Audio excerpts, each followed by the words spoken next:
buenas tardes para todos quienes nos acompañan desde diferentes lugares de Latinoamérica, quienes nos están viendo en diferido en estos encuentros que hacemos para promover el crecimiento y el aprendizaje en el sector aeronáutico.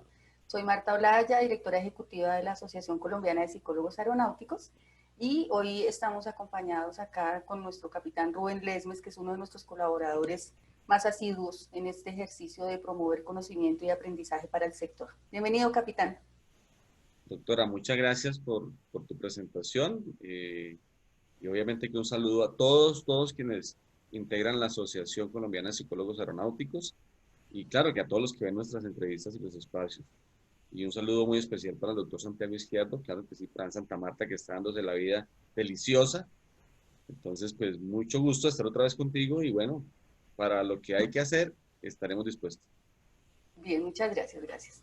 Un saludo también especial para todos nuestros asociados que también nos acompañan en estos encuentros y obviamente ven también estas grabaciones en diferido y apoyan todas las labores de la asociación. Pues capitán, hoy la invitación que te hacemos es por un tema muy particular y es como uno de nuestros objetivos como asociación precisamente es promover el conocimiento dentro del sector profesional de los psicólogos que trabajamos en el sector aeronáutico. Nuestro interés obviamente es que esto se divulgue también a la comunidad, que cubra a muchas más personas dentro del sector, y sin embargo pues con un énfasis hacia los psicólogos. Hay algunos temas en los que obviamente aunque trabajemos en el sector no somos expertos y por eso te invitamos hoy, porque sabemos que este especialmente es un tema en el que tú sí eres un experto muy reconocido a nivel latinoamericano, y es este tema que tiene que ver con los programas especiales de seguridad operacional. Son varios programas, o sea, esto hablamos en general de seguridad operacional y es un concepto que se menciona muchas veces en nuestros encuentros, desde diferentes tópicos hemos hablado y en general llegamos a este tema común, seguridad operacional. Pero sabemos que para desarrollarlo se ha trabajado ya en la implementación de ciertos programas especiales y obviamente la invitación es a que nos ayudes a entender un poco de qué se tratan estos programas, qué son estos programas. Pues obviamente queremos apoyarnos en esa experticia que tienes tanto en conocimiento como por tu vivencia propia en el sector. Yo siempre he pensado que la gestión como gestión no es específica ni exclusiva de la operación aérea. Entonces, uno entenderá que las herramientas especiales de gestión, que son básicamente los que procuran el cambio, pues son aplicables a todo nivel en una organización. Yo he tenido la oportunidad de tomar, por ejemplo, el modelo TEM, que es el manejo de errores y amenazas, pues no es exclusivo para tripulaciones. Todos cometemos errores a todo nivel organizacional.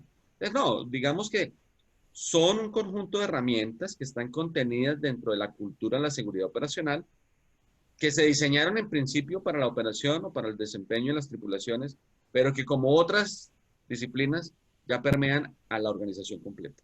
Entonces, básicamente, dentro del sistema de gestión se aplican unas herramientas que generan cambio. Bueno, pues esas herramientas son los programas especiales de gestión de la seguridad. Están mencionados en los anexos 19, está en el documento 9859, los programas especiales, y que casualmente no han sido como muy conocidos en ese 90% de la industria aeronáutica, que es la aviación privada, corporativa, centro de instrucción, etcétera, etcétera. Pero básicamente esos son los programas, doctor. Bueno, capitán, ahí tú mencionas algo que siempre me parece importante resaltar y es el concepto de la cultura, cultura de seguridad operacional. Entonces, háblanos un poquito acerca de este concepto de que esto es una cultura. Eso me parece genial. Es que cuando uno habla de seguridad operacional, uno tiene que recordar siempre que seguridad operacional es la traducción al español del safety, ¿no? O sea, cuando uno habla de safety, está hablando de seguridad operacional y safety y seguridad operacional gestiona los riesgos que son causados sin intención dentro del sistema aeronáutico, ¿no? Porque hay unos riesgos causados con intención, ¿no? El terrorismo y todas estas cosas, esos son temas analizados por security. Pero safety, traducido de seguridad operacional, se considera una cultura, y me parece muy bonita esa pregunta, es clave, porque la OASI determinó que el primer por qué hay que implementar la seguridad operacional es por cultura. Yo me puse a pensar en eso, ¿no? ¿Qué es cultura? Entonces, si nosotros vemos la definición de cultura, dice que son las características que identifican a una población en un entorno. Entonces, ¿qué características nos identifican a nosotros en un entorno? Por ejemplo, ¿cómo se identifica un piloto, que es una población, la población de pilotos, en un entorno, por ejemplo, un aeropuerto? Entonces, lo primero que dirían las personas es, bueno, yo lo identifico por su uniforme.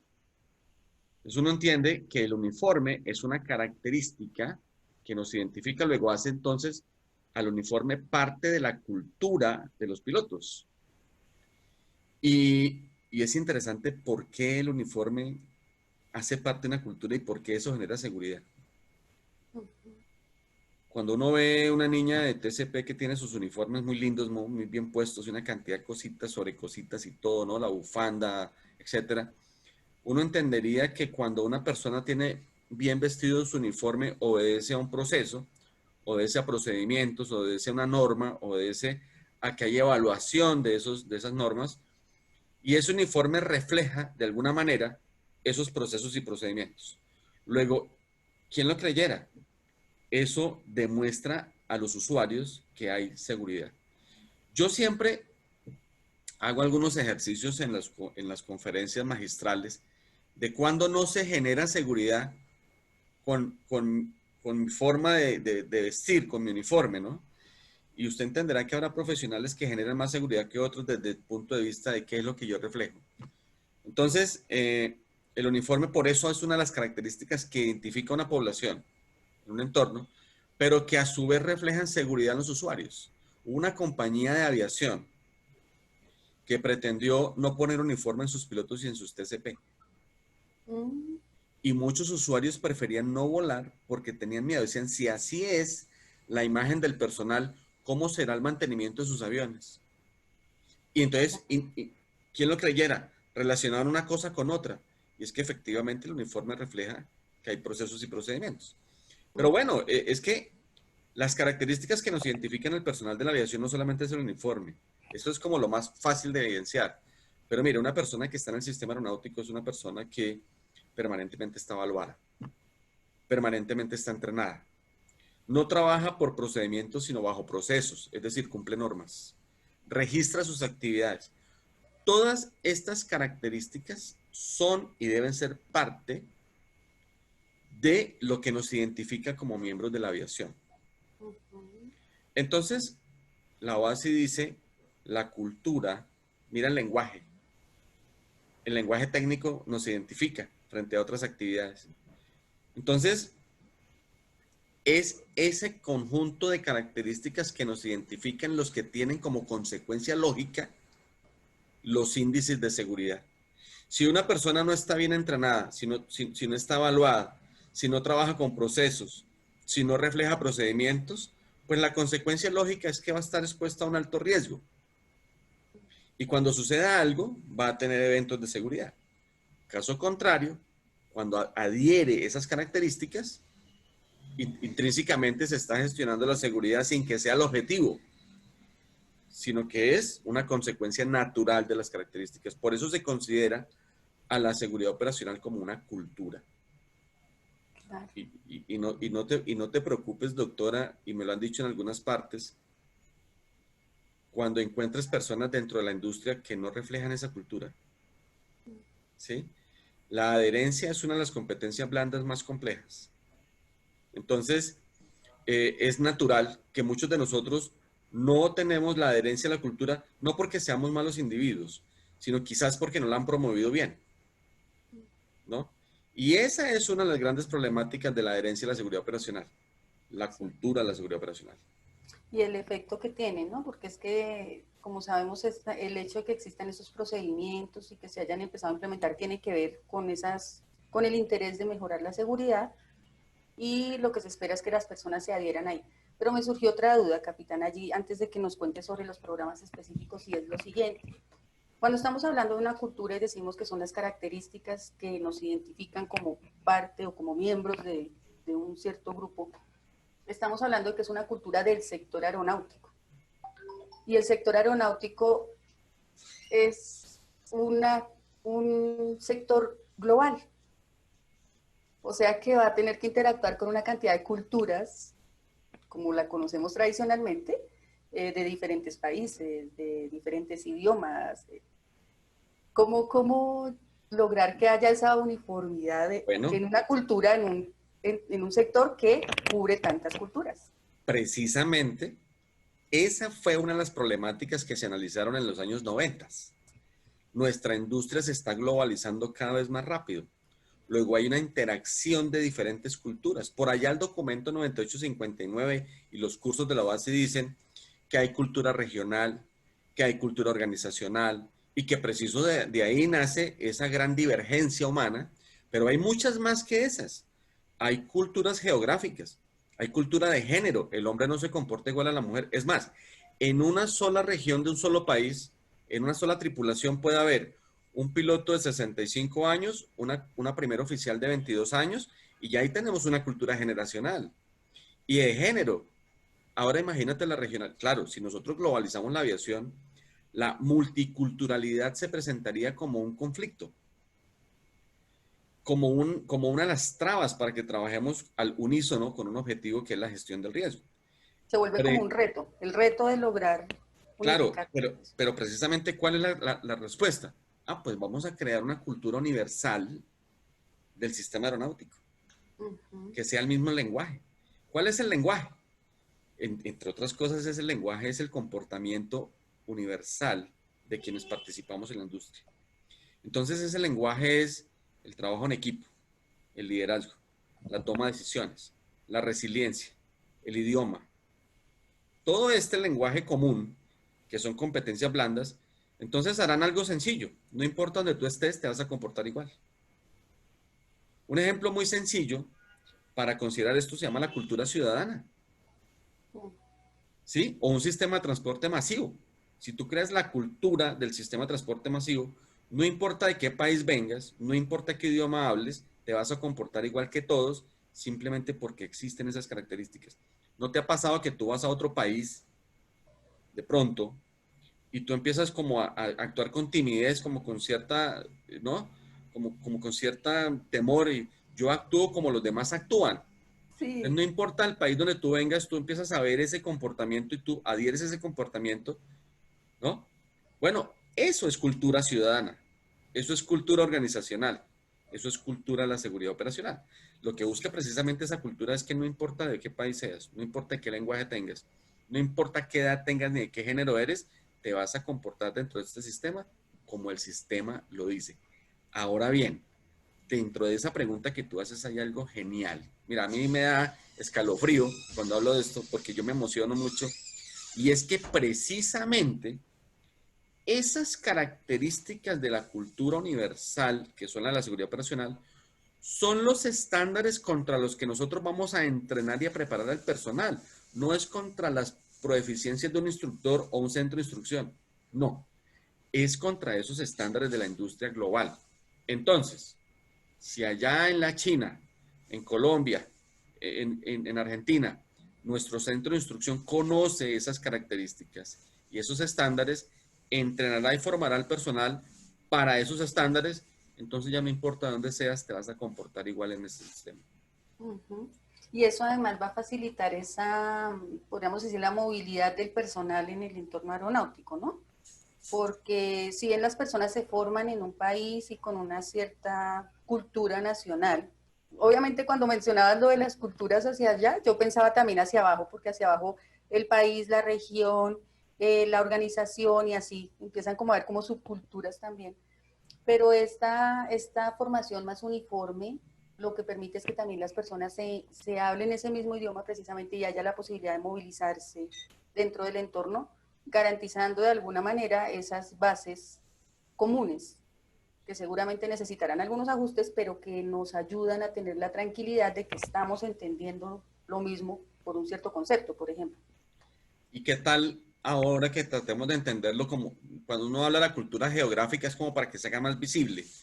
Pero qué tal que nosotros habláramos de la cultura organizacional en donde el psicólogo aeronáutico se comporta igual que un piloto y el piloto igual que el gerente y el gerente igual que un TCP y el técnico de mantenimiento igual que un contador, porque todos pertenecemos a la misma cultura. ¿Te das cuenta?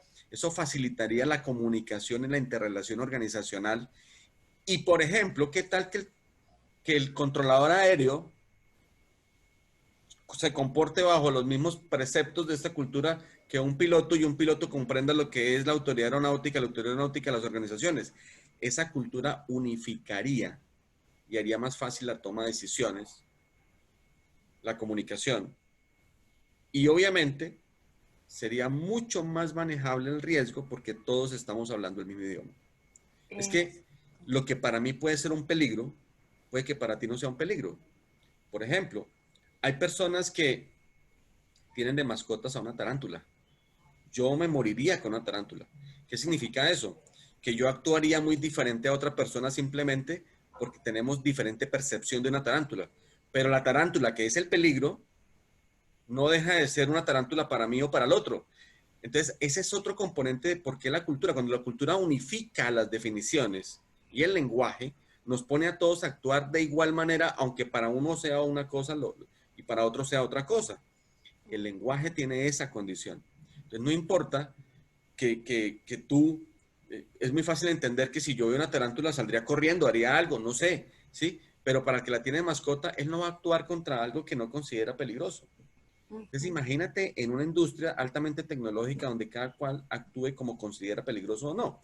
Es inviable. Claro. Todo este conjunto de problemáticas, que era una problemática inicial, se convirtió en una nueva cultura que se llama la cultura de la seguridad operacional y es que nos identifica a todos dentro de la gestión del riesgo. Ok. Y entonces ahí viene algo súper clave, según lo que estamos hablando, y es el entrenamiento, porque para que esa persona responda de la misma forma aquí o allá o en cualquier lugar, tiene que haberse formado en cómo es la forma adecuada o cuál es la forma adecuada de responder frente a cierta situación o casi que entender esa cultura. Entonces, ahí cobraría la relevancia el tema del entrenamiento. Me imagino que ahí es donde venimos a mirar estos programas específicos en los cuales se ha tratado de hacer una cierta propuesta de uniformidad sobre lo que deberían conocer las personas. Claro, ahí donde la OASI, en palabras coloquiales, y me las disculparás, dijo, bueno, venga, miremos a ver qué hacemos. ¿Sí? A ver, tenemos que hacer un reentrenamiento, pero ese reentrenamiento lo enfocaron de una manera muy linda, ¿no? Programas especiales de gestión. Si nosotros vemos los programas especiales de gestión, el primero, que es, digamos, yo lo llamo como el fundamento, ¿no? Es el manejo de errores y amenazas. Entonces, me encanta algo interesante. Y es que ellos hacen un entrenamiento en manejo de errores y amenazas, lo crean, lo consideran, le dan su contenido, y luego hablan del modelo del manejo de errores y amenazas. Hay una gran diferencia entre entrenar y conocer lo que es el error y la amenaza, y otra cosa es un modelo que uno puede aplicar para entender más fácil cómo me comporto. Pero mira lo que hizo, por ejemplo, ese primer programa. Dice, entendamos lo que es el error. Y uno se pone a pensar, ¿por qué el error? Ah, porque estamos hablando de los accidentes o las situaciones o riesgos o condiciones no deseadas causadas sin intención. Bueno, pues el error son las acciones y las acciones que se causan sin intención. ¿Y qué pasa con esto? La OASI determinó que el 99.99% de los accidentes son causados sin intención. Luego se fundamentan en errores. Pero lo que yo considero que es un error por mi formación académica, por mi cultura general, por mi formación familiar, lo que yo creo que es un error puede que para ti no sea un error. Puede que para otros sea gravísimo. Entonces, lo primero que dice es, vamos a entrenar a las organizaciones en lo que debemos unificar. Y parte esencial, la matriz, el sustrato es, vamos a entender lo que es un error. Y eso es fenomenal. Y claro que sí, ahí se derivan los otros programas de gestión. Y ese primero, así como lo dices, inclusive es, pongámonos de acuerdo en esto que es lo básico. O sea, si estamos hablando, por ejemplo, volvamos a cuando hablábamos acerca hace unos años, la forma en que se concebía todo el tema de la seguridad, la forma en que se ha venido evaluando todo en el sector aeronáutico. Y cuando se hacía, por ejemplo, un análisis de accidentes y se llegaban a conclusiones, pues de alguna manera esto es una forma de decir, venga, pero pongámonos de acuerdo, porque de pronto lo que usted concluyó, tal vez yo no lo habría concluido porque yo lo veo desde otro ángulo, etcétera. Entonces creo que eso sí nos ayuda a empezar a hacer este idioma como común a nivel global para todo el sector.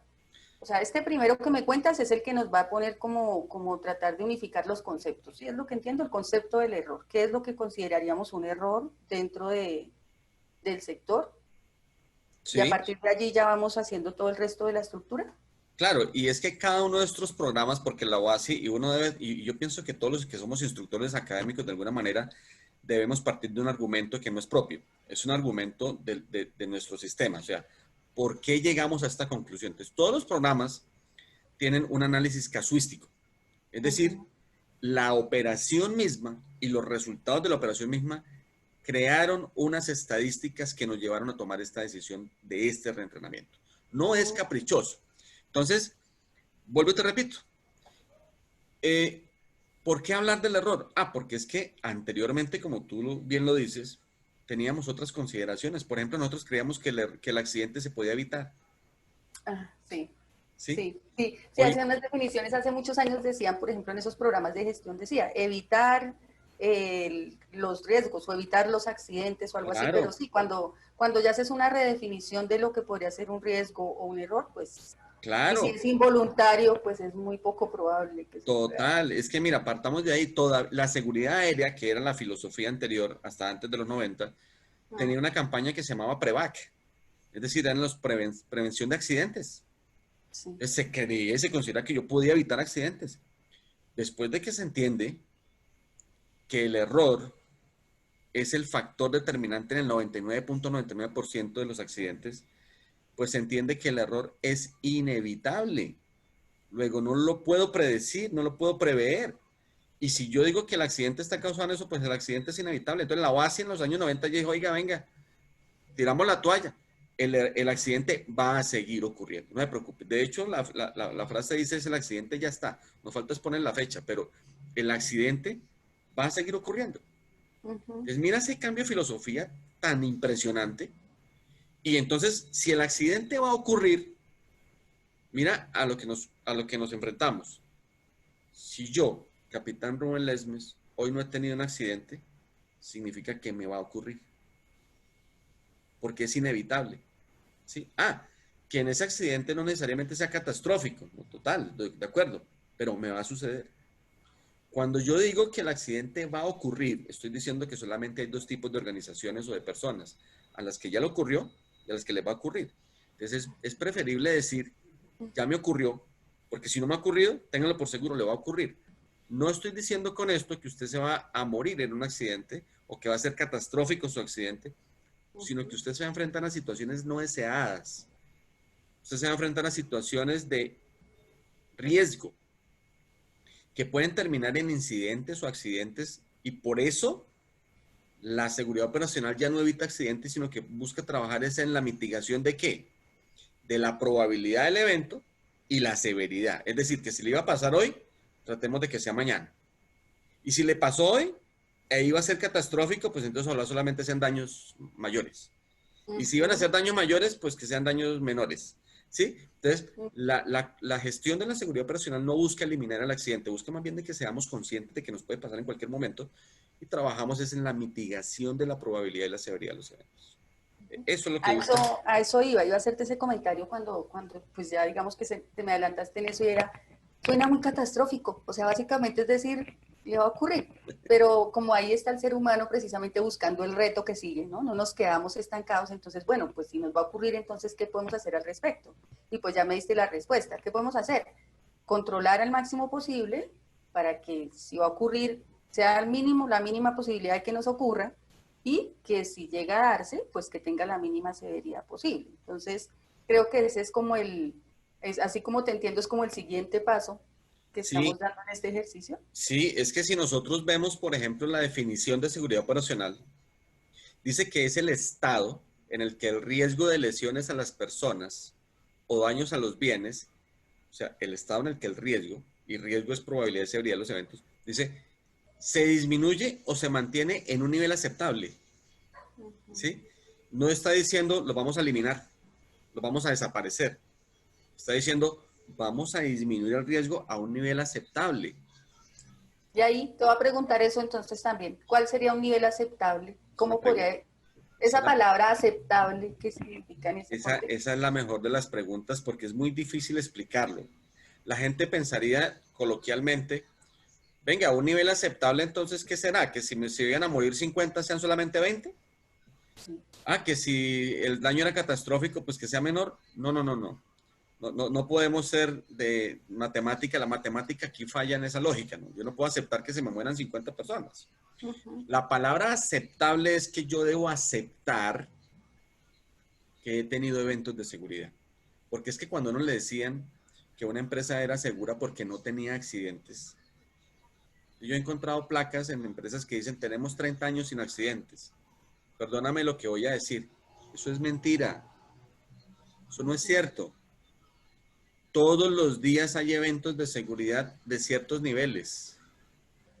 Uno Pero podría pensar que son 30 días sin identificarlos o sin reportarlos. más ¿Sí? bien sin contar lo que nos está pasando. ¿Sí?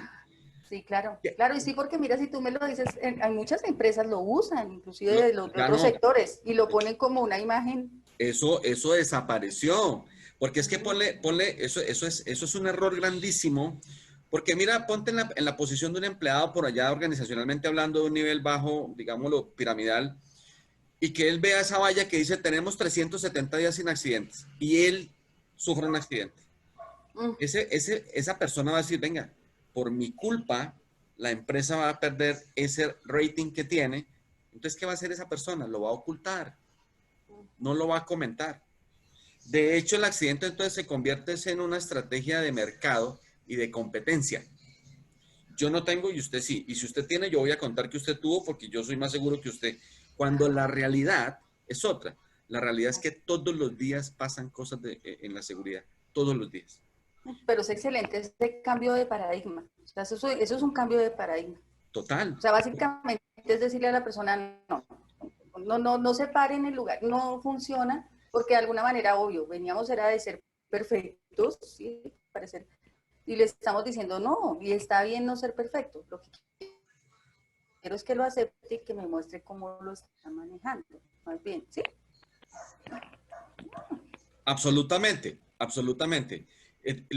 Esa campaña que teníamos antes, o que existía antes y que todavía es posible que por ahí esté, lo que hacía era ocultar los eventos de seguridad. Cuando yo hablo de niveles aceptables de seguridad, estamos diciendo, oiga, lo primero que usted tiene que hacer es aceptar que tiene eventos. Entonces, es más bien un ejercicio de probabilidad, doctora.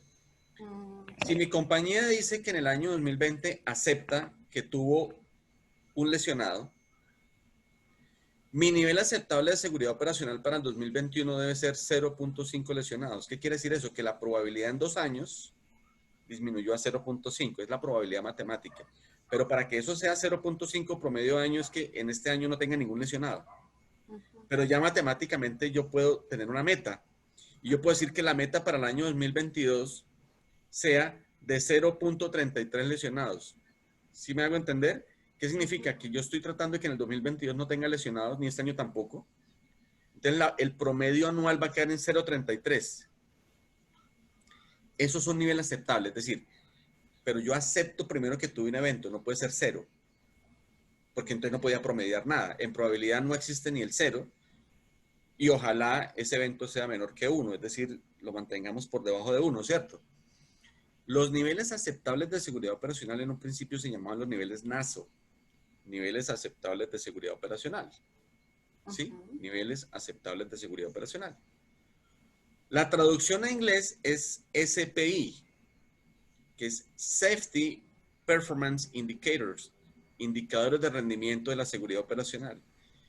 Ese rendimiento nace de la estadística de mi empresa de qué eventos y cuántos he tenido para poder empezar a cuantificar hacia adelante una disminución. Entonces, cuando hablamos que la seguridad operacional disminuye la probabilidad y la severidad de los eventos a un nivel aceptable, estamos hablando de que yo parto de que mi estadística, mi historia dice que he tenido estos eventos y mi tarea entonces será disminuir la probabilidad en el tiempo.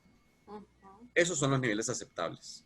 Excelente, excelente, porque eso, lo que estábamos hablando es todo un cambio de paradigma y obviamente impulsa o invita a movilizarse precisamente en la prevención. O sea, pero ¿cómo lo voy a hacer? No es que lo voy a evitar, sino que yo puedo hacer, qué hay en mis capacidades y en las de mi organización para llegar a ese punto, ¿cierto?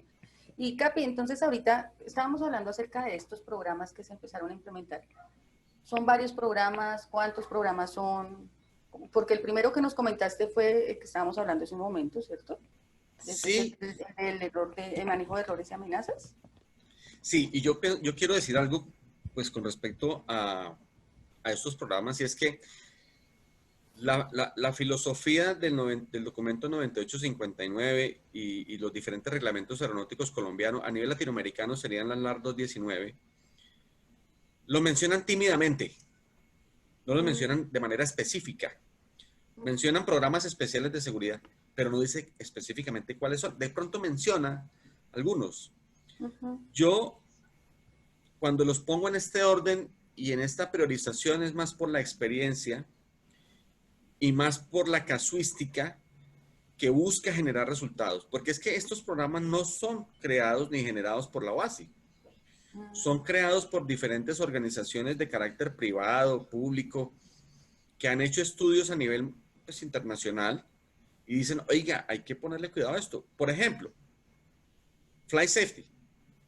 Flight Safety estudia la estadística de la accidentalidad en el mundial y dice, ujú, oiga, la causa de accidentes en el mundo que evidencian de vuelos controlados contra el terreno, o el CFIT, el Control Flight into Terrain, es la mayor causa de accidentalidad por encima de fallas mecánicas. Entonces ellos estudian eso y dicen, oigan, los accidentes en su gran mayoría son de esta índole. Tenemos que hacer un programa para reducir esa accidentalidad. Y eso lo hace Flight Safety. Entonces, mire que Flight Safety es una entidad privada que hace ese estudio, genera un programa para reducir los accidentes, y entonces la OASI, que agrupa estados, dice, oiga, venga, interesante que los estados apliquen este programa. Por eso son recomendaciones y no normas, porque ujú, salen desde empresas privadas. La ok. misma Flight Safety dice, oiga, en la fase de descenso y aproximación existe el 50% de probabilidad de una fatalidad. Entonces, al ser el 50% es una cosa tremenda. Entonces, sacan un programa, venga, ¿cómo se reduce la accidentalidad en la fase de descenso y aproximación? Entonces sale el programa ALAR, Approach and Landing Accident Reduction Program, y generan Ujú. las herramientas. La OASI entonces se limita a qué? Pues a sugerir y a promover que se implementen estos programas. Que Entonces, son como unas buenas prácticas, o sea, ellos lo identifican como una buena práctica y tratan de promover que otros la adopten, ¿sí? claro, ellos tratan de promover las buenas prácticas que ellos necesariamente no son quienes las generan, Ujú. pero sí dicen, mire, está este modelo, está este entrenamiento, está este ejercicio. Y entonces los diferentes estados las implementan. Ahora bien, lastimosamente, que sean normativas, se evidencia el cumplimiento a nivel normativo en las aerolíneas, Mm. pero son programas perfectamente aplicables a todo nivel del sistema. Entonces, lo que nosotros hemos hecho es que llevar estos programas a toda la aviación. Claro. Lo que estábamos mencionando, que de pronto muchas veces pareciera que algunas de estas cosas quedan como aparte, como solo en el tema de las operaciones más comerciales, de grandes aerolíneas, pero que realmente el grueso de la operación se da más a nivel no regulado, donde hay aerolíneas más pequeñas, en lugares más remotos, pero que implican esa seguridad operacional. Entonces, es muy interesante poder hacer esta implementación. Y pues me estás contando otra cosa que me llama mucho la atención y tiene que ver con entrenamiento, tiene que ver con todas estas habilidades blandas que nos contabas al principio, Ja, tiene que ver con el tema el ser humano en esa interacción con la máquina, como lo hemos hablado desde siempre. yo creo que como en algunas, de pronto es porque uno es inquieto y uno se sale un poquito del espectro y mira desde afuera, pero yo no entiendo, la verdad lo digo con mucha humildad y con mucho cariño y sobre todo con mucho respeto para nuestro sistema, porque tú sabes que yo respeto el sistema aeronáutico y lo aprecio y lo trabajo, pero me parece curiosísimo, curiosísimo que nadie se haya dado cuenta hasta ahora que todos los programas especiales tienen un factor común y es el comportamiento. Todos los programas especiales de gestión del riesgo, incluyendo la seguridad operacional, quieren hacer cambios y buscan cambios en el comportamiento de quienes estamos, porque es la actitud y el comportamiento lo que generó finalmente resultados en la seguridad. Entonces yo digo algo. Tú ves los programas especiales de seguridad operacional, TEM, CEFIT, ALAR, LOFT, y todos buscan moldear el comportamiento en los individuos. Pues que el comportamiento de los individuos se forma desde los centros de instrucción, ¿cierto? ¿Y Sí. quiénes son los que moldean y forman esos comportamientos? Yo pensaría que es el psicólogo aeronáutico, porque para moldear comportamientos es esencial las competencias blandas. Entonces, pues, capitana, me llama la atención algo y yo quisiera darte mi percepción y me dices cómo lo ves.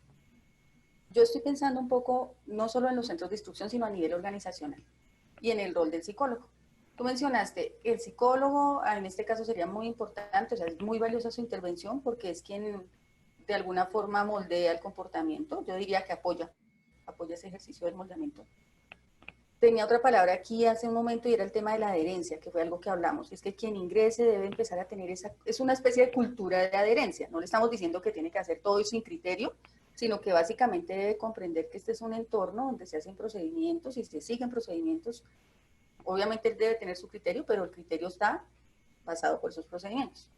Pero entonces lo que pensé con el psicólogo fue que más que moldear el comportamiento de las personas, esta intervención casi que tendría que ser desde antes, cuando estamos haciendo este ajuste a nivel cultural. ¿Te acuerdas lo que hablamos al comienzo de esta charla? Y es una cultura. Entonces, si en la organización ya se empieza a tener esto como parte de la cultura, no va a ser una clase de los programas de gestión, no va a ser la clase de TEM, la clase de ALAR, sino que realmente va a ser parte de nuestra cultura y vamos a empezar a meterlo. ¿Y eso qué significa? Que nuestro estudiante, que luego va a ser un profesional del sector, cuando vaya a desempeñarse, sea en una línea aérea regular muy grande, o sea en una línea aérea más pequeña, o sea en un servicio particular, va a tener esta filosofía allí, porque es parte de esa cultura que adquirió.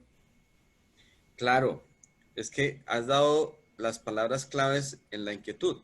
Mira, ¿qué se busca finalmente? Que las personas adhieran unas estandarizaciones de comportamiento para frente a situaciones que ya están planteadas, ¿cierto? Pero ¿cómo se adhiere esa persona a eso o cuál es la dificultad para la adherencia? Pues su propia estructura personal, emocional, psicológica, Sí, los técnica, paradigmas, muchas cosas cognitiva, que traemos, sí, señor. sí, claro, sus arraigos. Entonces, el psicólogo aeronáutico debe entender que más allá de lo clínico, es importante el fortalecimiento de estas competencias, incluso hacerlas conocer, porque muchos de nosotros, adolescentes, cuando llegamos al sistema aeronáutico, no sabemos ni siquiera qué es competencias blandas. Nos enseñaron fue a estudiar la parte cognitiva, ¿no? Allá en el bachillerato de pronto. Y aún hoy, muchos centros de instrucción no han adherido las competencias blandas como una de las partes esenciales en la formación y entrenamiento de personal. Entonces, es probable que ni siquiera se conozcan, como la adherencia. La adherencia, como término, pocos de pronto lo trabajan como algo esencial. Entonces, lograr la adherencia a unos comportamientos que son afectados por nuestra personalidad, por nuestra cultura, pues requiere de un profesional que conozca, ¿cierto? Que como tú lo dices muy bien, no es que él genere el cambio porque finalmente lo generas uno, sino que él oriente el cambio hacia lo que la industria busca. Hagamos un ejemplo práctico, si te parece. A ver. Alguna vez se dice que es el programa CEFIT, vuelo controlado contra el terreno, parece un suicidio. Dice que es un piloto en estado normal, natural, sano, entrenado y vuela un aparato contra el terreno sin darse cuenta. Y uno dice, pero eso pareciera un suicidio. No puede ser un suicidio porque no es intencional. Entonces uno dice, bueno, y esa es la segunda causa de accidentalidad en el mundo por encima de falla de motores. O sea que de manera inadvertida impactamos el suelo. Entonces yo una vez hice un ejercicio. Cogí un piloto en un simulador a nivel de laboratorio, porque pues yo soy inquieto, he abusado de la industria y he creado unos entrenamientos interesantes y vamos a hacer un entrenamiento en CFID, en simulador para helicópteros. ¿Sí? Bueno, cojo un piloto y digo, bueno, capitán, usted, estas son las condiciones meteorológicas, despegue del punto A al punto B, y yo sabía que se iba a accidentar por la topografía, pero a mí me interesaba saber era cuándo él se iba a dar cuenta de que estaban problemas. ¿Cuánto tiempo tomaba él para darse cuenta que tenía problemas? Y luego me di contra otro piloto, y luego contra otro piloto. Y me di cuenta que todos tenían diferentes tiempos para reaccionar frente a la situación. Yo decía, ¿y por qué todos tienen diferente tiempo cuando la situación es igual para todos? O, efectivamente, algunos ni siquiera identificaron síntomas de peligro. Otros no sabían cómo identificarlos. Otros sentían que su entrenamiento les permitía hacer más cosas que otros. Pero cuando nosotros vemos la norma, lo que está escrito, curiosamente, doctora, para todos era la misma. Decía, si usted encuentra una condición 5 millas adelante, 1000 pies hacia arriba, 1000 pies hacia abajo, en estas condiciones, regrésese. Y aunque estaba escrito, ninguno lo hizo. Y el que lo hizo después de que ya esas condiciones no estaban a 5 millas, estaban a 5 pies. Ay, caramba, claro. Entonces yo identifiqué que la toma de la decisión frente al riesgo era diferente en todos, el comportamiento era diferente. ¿Qué es lo que busca entonces el factor humano y el especialista en psicología aeronáutica? ¿Qué lo lleva a usted a tomar esa decisión tardía? ¿Y cómo hago que usted decida antes de entrar a esa situación basado en lo que está escrito? ¿Cómo logro que usted, aunque aparentemente usted vea todo bien, se regrese sin que usted perciba el riesgo? ¿Cómo hago que usted se adhiera a lo que está escrito, aunque sus capacidades lo lleven a hacer más cosas?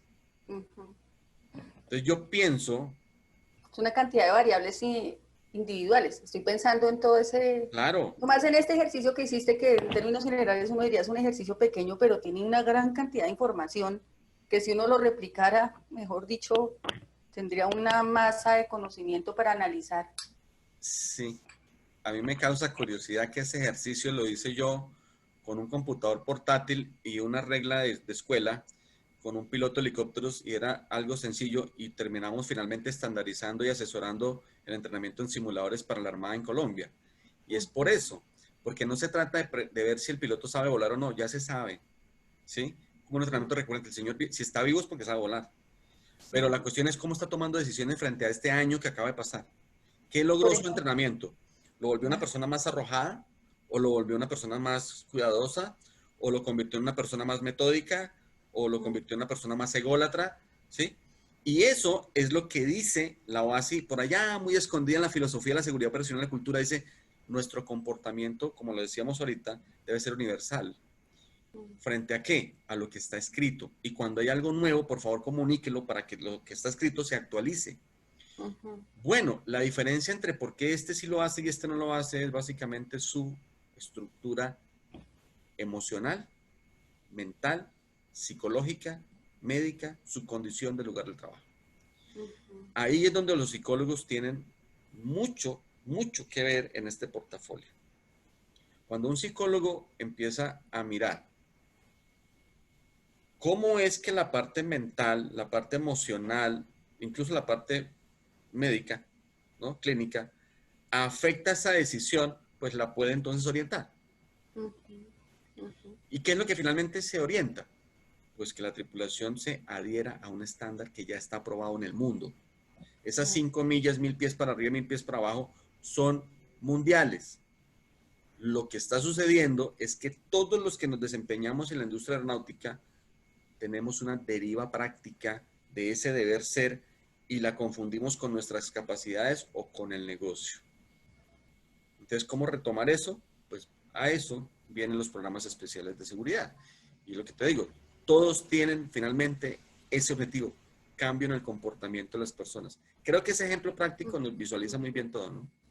en este ejercicio que haces, por ejemplo, este ejemplo que nos das, valga la redundancia, de analizar el comportamiento de diferentes capitanes en una misma circunstancia, casi con las mismas condiciones, desde tu punto de vista del entrenador, de la persona que es pues el profesional en el reentrenamiento o en la actualización, el recurrente, lo que estemos haciendo, vas a tener unas evaluaciones sobre el desempeño y vamos a ver cómo se maneja. Seguramente la retroalimentación a mí como psicóloga sería, ¿cómo hago para que esta persona, sí, todo lo que quieres hacer? Desde mi punto de vista como psicóloga, como uno de los ejes del fundamento básico de la psicología es ese autoconocimiento, precisamente, ¿no?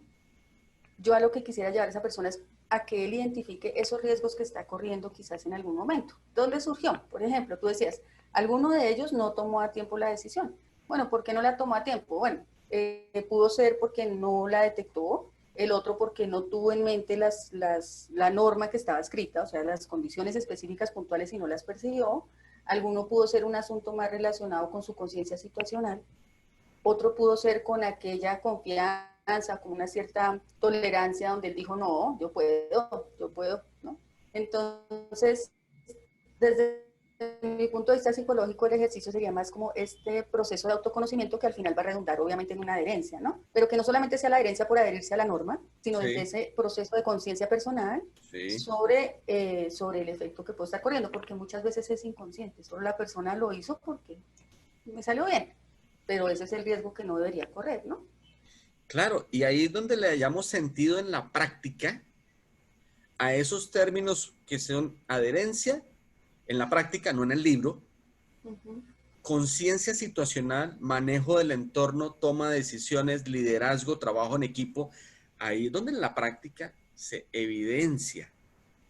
Entonces, por eso que tú acabas de decir, porque sería bueno la herencia no del libro, sino porque realmente identificó el riesgo, la conciencia, esas palabritas que suenan así como tan sublimes, de manera tan sutil, en la práctica tienen relevancia y mira que lo estás diciendo tú. Yo desde la parte como psicólogo pensaría en esto, porque tú como instructor de vuelo pensarías en, bueno, aquí hay que hacer esto, aquí hay que hacer esto, qué es lo que está escrito, no, y vamos a la parte técnica cognitiva. Pero mira que tú dices, yo como psicólogo pensaría en que la adherencia no debe ser por el texto, sino porque realmente identificó un riesgo. ¿Y cómo lo identificó? Por una conciencia. Uy, esas palabritas que uno lee por ahí en tantos libros de factores humanos, aquí se ven en la práctica. Uh Y -huh. en la práctica, uno dice, volvamos a rodar el simulador, hagámoslo por segunda vez y empezamos a ver cómo ese entrenamiento disminuye en tiempo la decisión. Así te das cuenta cómo moldeas la decisión, pero no porque está en el libro, no porque está en la norma, sino porque te diste cuenta cómo te mejoró la condición, cómo te bajó el nivel de estrés. Ahora, hagámoslo por tercera vez. Ahora ya no lo estás haciendo con menos estrés, lo estás haciendo con resiliencia.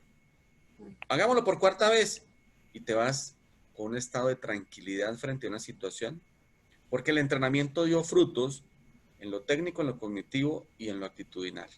Uh -huh. Uh Y a la final es -huh. eso. Entonces, aparece una situación no deseada. Tranquilo, tengo unas competencias que me permiten eso. ¿Quiénes la moldearon? Bienvenidos nuestros psicólogos aeronáuticos, bienvenidos los instructores que Claro. no son técnicos ni cognitivos, sino que también tienen la habilidad de identificar comportamientos porque trabajan en equipo. Ahí es donde tú dices con toda la razón y ahí es donde los programas especiales de gestión como programas de entrenamiento adicional tienen sentido. Y ahí es donde uno le haya razón a la OASI cuando los planteó. Claro. Eso es lo que hace el cambio. Claro. Y sabes qué otra cosa me genera como esta inquietud y que creo que es algo supremamente importante y es que los psicólogos debemos conocer estos programas más en detalle. O sea, no necesariamente en todo el concepto técnico que implicaría, porque no necesariamente lo vamos a aplicar nosotros puntualmente, pero sí con lo que te mencionaba y es, si yo comprendo el concepto como tal, yo puedo ver cómo lo voy a articular con esta cultura. Entonces, este proceso de entrenamiento y de que los psicólogos entendamos, inclusive que entendamos esta secuencia que nos contabas al comienzo. Hubo un programa, luego surgió otro, porque cada uno va haciendo en cierto modo un complemento o una mejora de lo que teníamos, por algo surgió y es porque encontró algo adicional. Y que el psicólogo lo comprendiera de tal forma que él pueda también hacer su propuesta de cómo articularlo, de cómo implementarlo, de qué incidencia tengo desde mi área psicológica en la implementación de esto dentro de la organización, ¿no? A nivel Latinoamérica, lastimosamente, tenemos que decir que apenas vamos en lo cognitivo, es decir, el 90% de las organizaciones ni siquiera conocen de manera cognitiva los programas especiales de gestión del riesgo, porque por ahí están mencionados y no son mandatorios. Luego, ¿qué estamos haciendo? Pues hombre, promoviendo el conocimiento de los programas especiales, luego pues tratar de esa asimilación, esa adherencia, y lo estamos enmarcando dentro de la seguridad operacional. Como la seguridad operacional sí es mandatoria, entonces pues ahí los estamos enmarcando. Luego, pues en lo que, bueno, en los laboratorios y empresas con las que yo trabajo, ya sí estamos involucrando a los psicólogos aeronáuticos para que conozcan el componente técnico de estos programas y luego, como tú lo acabas de ver, cómo sería la participación del profesional en psicología dentro de estos programas de entrenamiento.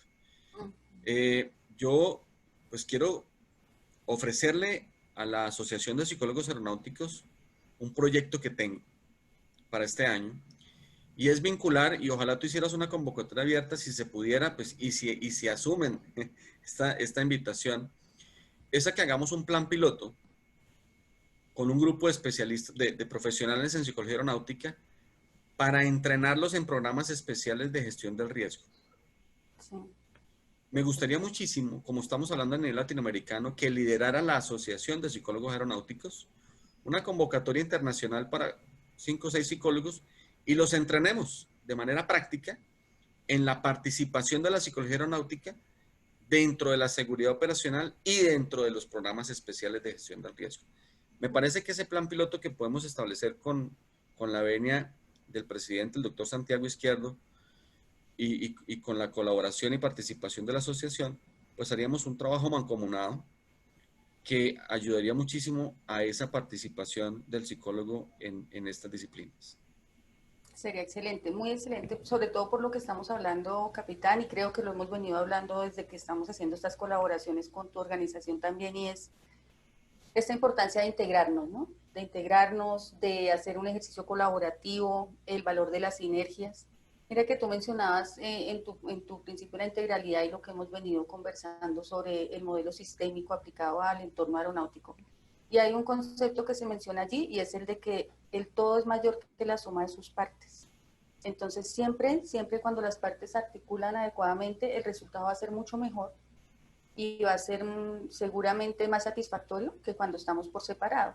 Y lo otro que ocurre es que cuando nos integramos entendemos un poco lo que ocurre en el otro lado y es más fácil inclusive hacer aportes, seguramente ver hasta qué punto tal vez algo que yo hago puede apoyar o está entorpeciendo una situación, algún proceso. Entonces creo yo que esto sería un proceso supremamente enriquecedor, el hacer algún programa de formación para los psicólogos en estos conceptos puntuales que, como estábamos viendo, implican completamente aspectos cognitivos, aspectos comportamentales, aspectos inclusive emocionales del ser humano. Claro, y es que mira lo siguiente, doctora. Si nosotros creemos que la seguridad operacional es para evitar accidentes, pues ¿qué tiene que hacer un psicólogo allá en su consultorio? Pues nada. Pero si nosotros sacamos al accidente de la ecuación, quitemos el accidente, saquemos el accidente. Un centro de instrucción que no opera aviones, entonces saquemos el accidente de esa ecuación. Y seguramente, cuando hablemos de manejo de errores y amenazas, y cuando hablemos de seguridad operacional, y cuando hablemos de filosofías escritas como el CEFID y el ALAR, no vamos a evitar un accidente en un centro de instrucción o en el psicólogo. Lo que vamos es a mejorar la participación de todos como sistema. Le abrimos un campo de participación a los centros de instrucción, a los profesionales de diferentes áreas, para que finalmente es el sistema quien funciona más lubricado, con menos esfuerzo, con más sinergia, con mejor comunicación. Entonces, es para eso, por eso se llama organizacional y por eso se llama el sistema. Entonces, saquemos el accidente de la cocina y te vas a dar cuenta que esto mejora a todo nivel la participación con un objetivo común. Sabes que hay otra cosa que me parece muy importante y que es muy afín a los principios de la organización y tiene que ver con, ahora que veo la palabra gestión allí, me parece supremamente importante. Y es que cuando uno habla de gestión también está hablando de mejoramiento continuo, ¿no? Total. Y el mejoramiento no necesariamente implica que sea como efecto de algo malo, sino que precisamente es porque se puede aportar algo adicional, algo que optimice, como lo estás diciendo. Y entonces en este caso estamos diciendo, son programas que no son obligatorios, no es que tengan que cumplirse en un término legal, pero que seguramente van a aportar mucho a las organizaciones y a las personas. Entonces, de alguna manera termina siendo un aporte al mejoramiento continuo de toda la industria, que no necesariamente tendría que ser porque es mandatorio, sino que precisamente porque se ha identificado que tiene un aporte para el mejoramiento. Claro, y lo que te decía, si uno ve los programas, nacen es de la estadística operacional, es decir, nacen de una realidad, no nacen de una filosofía, no nacen de una película, nacen de una realidad. Nuestra realidad es que nos estamos accidentando de esta manera y nuestra realidad es que tenemos el 50% de probabilidad de una fatalidad en esto. Entonces, cuando nacen de una realidad operativa que nos compete a nosotros, porque nosotros todos los días vemos accidentes en otras partes, pero nadie lo suma. Cuando a uno le muestran la suma y le muestran las causas latentes y todo este cuento, uno dice, oiga, esto nace de una realidad, hay que implementarlos por esto, no porque esté en la norma. Ese es el sentido de la implementación. Ahora, la mejora continua, como tú lo dices, no es porque las cosas estén malas. Hay que ser conscientes de algo. La industria aeronáutica es altamente tecnológica y cambia todos los días. Airbus tiene más de 150.000 personas trabajando en Airbus y de ellos, pongámosle que el 10%, 15.000 y un poco más, están produciendo cosas nuevas todos los días. Luego, tenemos la necesidad y obviamente el derecho de crecer todos los días. Y ese cambio no necesariamente es porque lo que estemos haciendo esté mal, es porque tenemos la opción de crecimiento. Entonces, la mejora continua, que es parte de la gestión, es, venga, le digo cómo podemos crecer cada día. Excelente, capitán. Pues nada, vamos a ver entonces, vamos a madurar esta idea de la convocatoria que nos estás proponiendo, que me parece supremamente valiosa. Seguramente también dentro de nuestro marco de actividades previstas para el año, de actividades académicas, contemplaremos esta parte de formación en estos programas de gestión de la seguridad operacional, porque sí es un tema que evidentemente nos atañe y en el que podemos encontrar un nuevo espacio pues también de intervención desde el área psicológica. Y pues más allá quisiera consultarte si hay algún enlace, si hay algún lugar donde las personas puedan saber un poco más sobre estos programas, como para que vayan sabiendo, porque realmente, mira, se nos fue todo el tiempo y no alcanzamos a hablar en detalle de ningún programa, son No, varios, pero un sitio donde quizá puedan ver un poco de qué se trata, para que comprendan también por qué nos parece como tan valioso este enfoque y enlazarlo con el tema de la Asociación de Psicólogos Aeronáuticos. Si te parece, para que lo pongamos también en los enlaces de los comentarios de nuestro video. claro que sí, lo vamos a poner en los enlaces. Como te decía, la seguridad operacional los menciona.